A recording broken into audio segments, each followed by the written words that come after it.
Imagine, if you will, for this episode of the Carpenter Shop, that we're outside, we're driving somewhere, and we come up on a roadside produce market. You've seen them.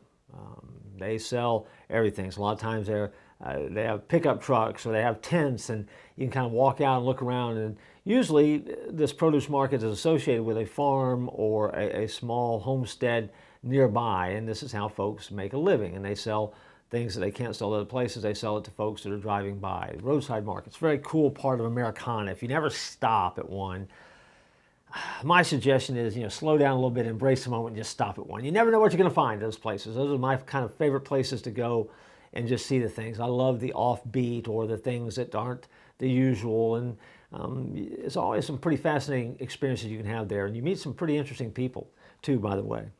And so let's say that you stop at one and you look and you see homegrown tomatoes and squash and cucumbers and peppers and fruit, and you start to select your items, and the person who owns the stand comes over and says, I'm sorry, sir, this produce is not for sale.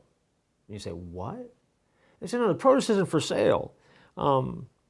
We just like to grow it and enjoy it until it rots, and then we just throw it away. Now, if they said that to you, you would go, I have stopped at the dumbest roadside produce stand in all of America.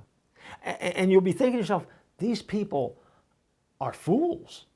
I mean, why would they grow it, put it on display, but never really allow it to be used?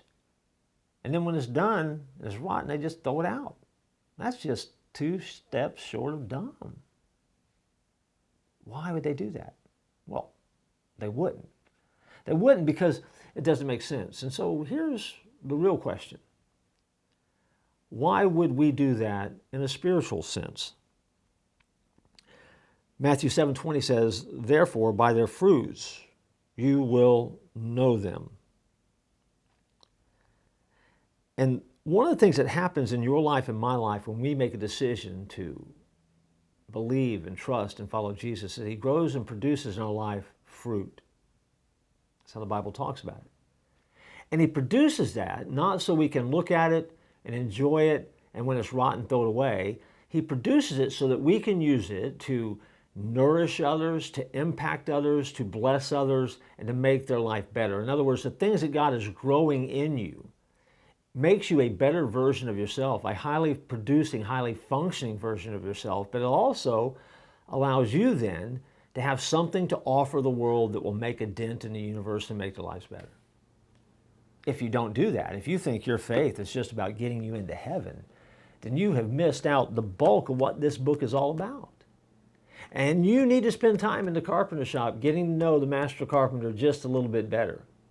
Because when you know Him, you discover that heaven, while it is awesome, really is something that He's intended for you to worry about later, because in the meantime, He has an eternity and a kingdom life for you to live in the here and now. And that means that you're producing fruits. It means you're growing. You're using the gifts that God has given you. You're allowing your life to become something special so that He can use it to impact others. And that's what it's for.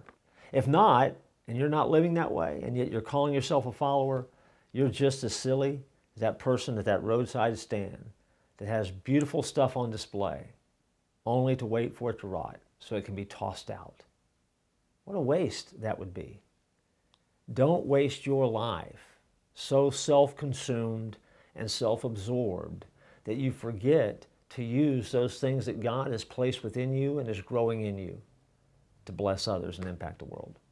It's a lesson we all need to learn and remember and flesh out as we spend time in the Carpenter Shop. I look forward to joining you next time.